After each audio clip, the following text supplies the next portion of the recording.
Hi everyone, welcome to QRPB's True Crime Show. Today we are going to be talking about a fella called Grant Solomon. One of the parents of him is definitely lying in this case. The strange case of Grant Solomon. On July 2020, 18-year-old Grant Solomon unalived in what was deemed a freak accident in the parking lot of a gym in Gladden, Tennessee. The circumstances were as strange as they were tragic. There was only one witness to the accident, Grant's father, a man who had been under intense scrutiny after years of allegations of abuse and mistreatment from his ex-wife. With an investigation swiftly opened and then closed, social media lit up over the injustice. If you have heard or seen anything about this case before, you'll likely expect this to go in a different direction than the story is about to take us there. Questions in this case about large-scale corruption.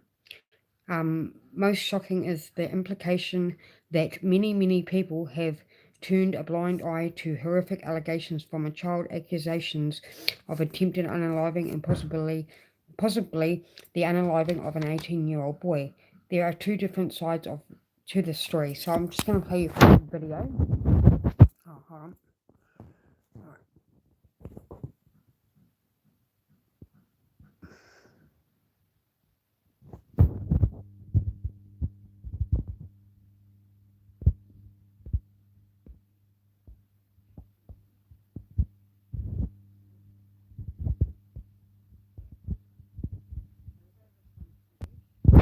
And this is actually Aaron Solomon, which is Grant. Good morning, April 12th, 2011. I'm Aaron Solomon. For 15 years, Aaron Solomon was a sports reporter and morning news anchor with WSMV-TV in Tennessee. Through his daily presence on the news, Aaron became a familiar face in living rooms all over Nashville and the surrounding area. Aaron left broadcasting around 2011 and became a financial advisor for some of the world's top investment banks, including Morgan Stanley and Merrill Lynch. Outwardly, it appeared that Aaron Solomon was a man that had it all. He and wife Angelia were married in 2001 and went on to have two beautiful children. Angie had a doctorate in pharmacy and a career as a pharmacist, but eventually took a step back to become a full-time mom. The picture of Solomon family bliss, however, was shattered when, in 2013, Aaron filed for divorce. What ensued was a messy battle over the children, as well as financial support. Aaron had already declared bankruptcy once. The couple were again buried in debt, but unable to declare bankruptcy once again. At that time, both were unemployed. But finances were the least of their concerns. During the divorce proceedings in 2013, and for years after, Angie vocalized very serious allegations of abuse against Aaron. She alleged that she and both of the children were the victims. The situation in their home had gotten so bad that only days before he filed for divorce, Angie alleged that Aaron had tried to kill her. Despite what Angie described as a living nightmare at home, the judge overseeing their divorce proceedings initially awarded custody of the children to Aaron. Angie routinely lost visitation rights with the kids over the years. The custody disputes continued. So did the allegations of Aaron's behavior. No one, it seemed, was willing to help the Solomon children escape from their father. The two kids eventually ignored a court order and ran away from their father's home to stay with. Alright, so that's just a little bit about it anyway. But that doesn't mean that this story is the truth is black or white. In 2020, the eldest, Grant, had just turned 18 years old. Grant was tall, athletic, fun-loving, with a big heart. He was a star baseball player and a protective older brother. Gracie, 4 years younger than her brother, was also an active and loving child. Having just become a legal adult, it was said that Grant was seeking to win custody of his younger sister, where the courts had failed his mother. He would step in and protect Gracie, Angie claimed that her son had been a witness to her attempted unaliving back in 2013. He knew what his father was capable of. When Grant Solomon met with his father on the morning of July 20th, 2020, Angie said that the two had not spent time together in about 2 years. So I'll just show you another video.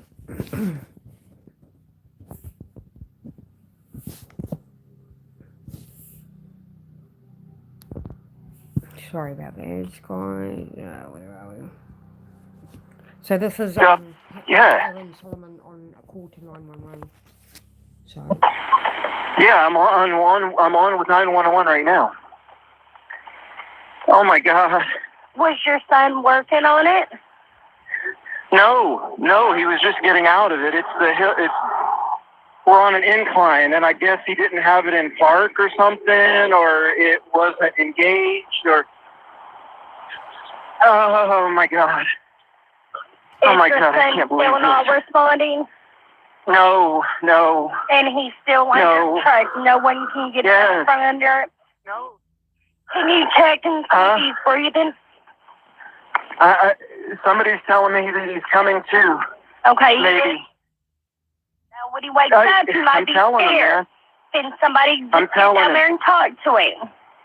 Yeah, somebody talk to him. Shit. Grant, turn your face to the side if you can, barely, but be careful. Don't move him, okay? No, we can't move him. We can't move him.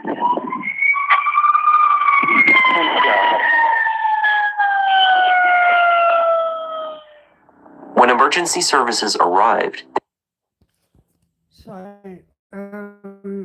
as I said, they had not spent time together in 2 years. Grant had a private pitching session booked. It was roughly 50 miles from his home in Franklin. He agreed to meet his father there. What happened next is told mostly through the perspective of Aaron Solomon. He said that he pulled into the parking lot first, parked his truck, and waited for Grant to drive into the parking lot behind him. Grant then pulled in next to his father. They had arrived early and were in no rush to get inside. According to Aaron, he took this opportunity to check work emails on his phone before exiting his vehicle. When he glanced back up from his device, Grant's truck was no longer beside. Aaron believed that Grant had gotten out of the front cab of the truck to retrieve his baseball gear from either the back seat or the bed of the pickup. When the truck somehow shifted gears, or perhaps it was never in park, the vehicle rolled backwards, dragged him across the pavement, down a hill, and into a ditch. Less than 10 minutes after arriving at the facility, Aaron called 911 from the parking lot. Looking down on the truck in the ditch, he told the operator that his son was trapped under the truck and needed immediate assistance. His son was lying face up between the two tires of the truck when emergency services arrived. They found Grant on his back under the truck and no longer conscious. The vehicle was lifted with some difficulty and Grant was rushed to the hospital. The teenager did not survive his injuries, so I'll just play some more of that 911 call.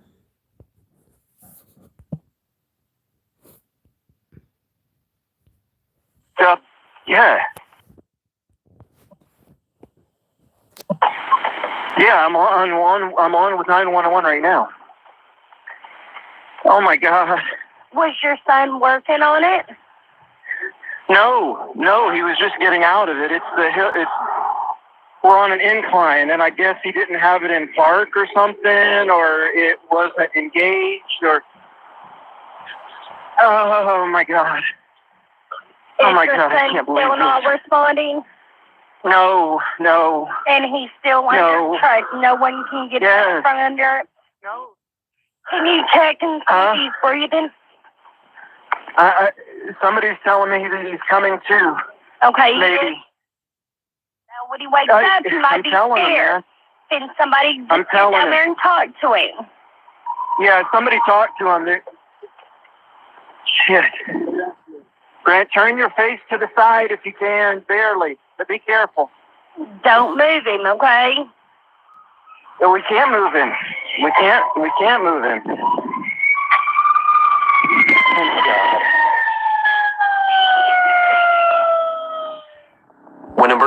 So The employees working by the parking lot said that they saw Aaron Solomon pacing back and forth on his cell phone. There were 3 other men present. The limited police report made available from the incident stated that no other witnesses were located. The man, thought to be construction workers, left the scene before police arrived. There were no security cameras at the place or anywhere else nearby that would have captured events. Aaron Solomon was the only witness to his son's unaliving. He would later explain what he saw to his ex-wife on video. There appears to be no record of burns from the hot vehicle, which had just been driven for over an hour to the sports facility. It is unclear if or how Grant got stuck on the underbelly of the vehicle, or what portions of his body came in contact with the vehicle. Okay, so I'll just play another video. Yeah, oh.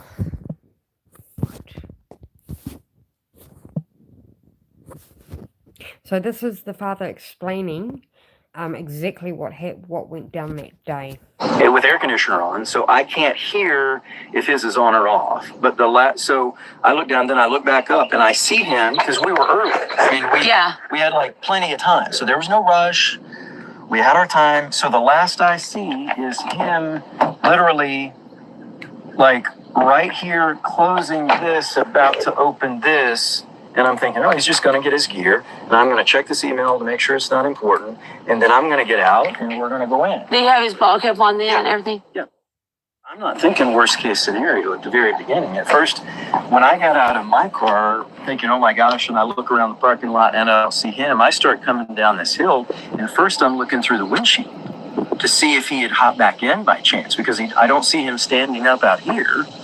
So then I'm like, well, maybe he got back in somehow, and I don't see him in, and so I'm above the hill, and this is the front end's at the bottom of the ditch, and I look down, and I don't see his entire body, because I see his red shirt and his head over here because he's angled that way. So I know he wasn't covered by wheels up front, neither his head nor his feet, but he wasn't perfectly perpendicular. He was at a little bit of an... Hospital staff recorded a laceration with bleeding on the back of Grant's head and 3 bruises, 1 on his jaw, 1 near his left hip, and 1 on his right thigh. This basic medical report noted no punctures, fractures, bleeding, or any other wounds beyond those 3 bruises and the 1 laceration to his head. According to Aaron Solomon, doctors who treated Grant told him that his son had suffered significant internal damage, which would be consistent with the accident as described. Right, so Aaron speculates that he was trapped by the axle. Grant was dragged roughly 60 feet across the asphalt while wearing a t-shirt and shorts, but the reports seem to omit the types of cuts and bruises one would expect to see in that scenario. After Grant had been pulled from the scene, photos showed bloodied rocks near the truck. His sister Gracie spoke up about the sexual and physical abuse she was given by her father Aaron Solomon, and also of the abuse her father had done towards Grant Solomon. So we'll play some more videos and then I'll close up. It's another quick live again. I've got to try and do longer lives if I can. So next one will be our party live that we usually do every week. So that'll be probably a bit longer. So let's just have a look. Okay, we've got another one here. I see what's on my mind. If I drink, if I smoke. Just look for the mobile exclusive tag on thousands of hotels.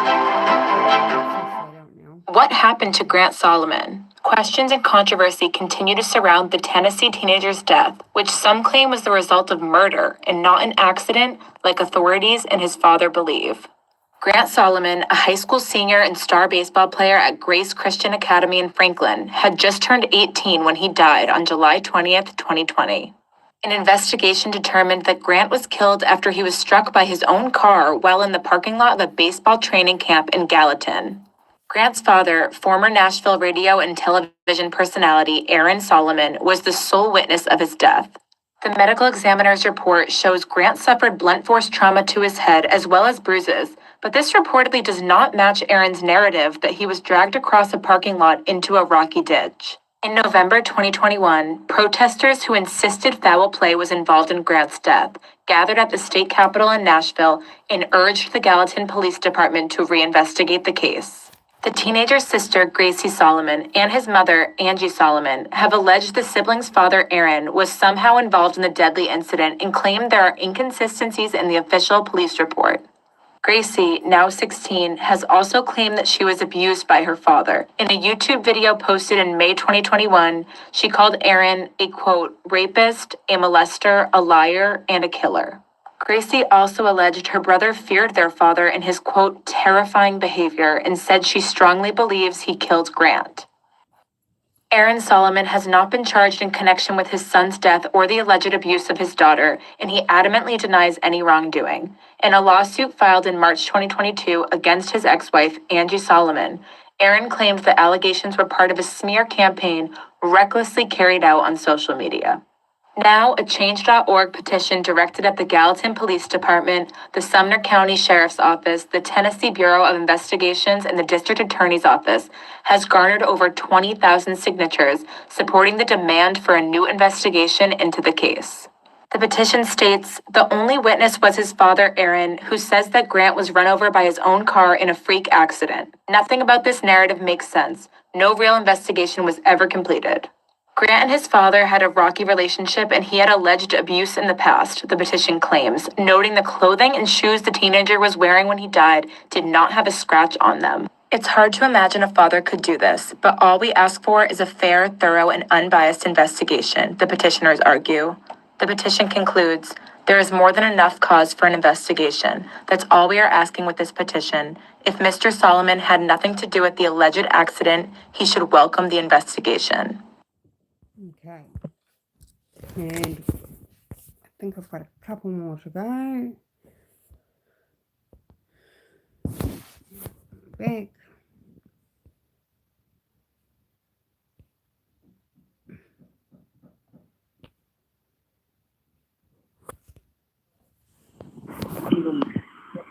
Something coming. I'm trying. Where's your emergency? It's 1357 South Water Street. It's off 109. Please hurry. You said 57? Please hurry. Okay, what's going on? 1357. My son's truck backed over him, and it's rolled over him and dragged him into the ditch, and it's on top of him. He's trapped under the truck, and somehow it dragged him underneath it. Yes, my son is under it. I'm trying to call 911. Okay, what's your name? Oh my God. My name is Aaron Solomon. And you said oh my God. 1357 South Water Avenue, right? Yes. How old is the male? He's 18. He just turned 18 a couple weeks, about a month ago. It's my son. Oh my God. Oh my God, this is not good. Is he awake and oh, please hurry. You? I don't think so. He's not alert, right? No, he's out. And he's trapped. I got 3 guys here, and he's trapped under the truck. Okay. Oh my God.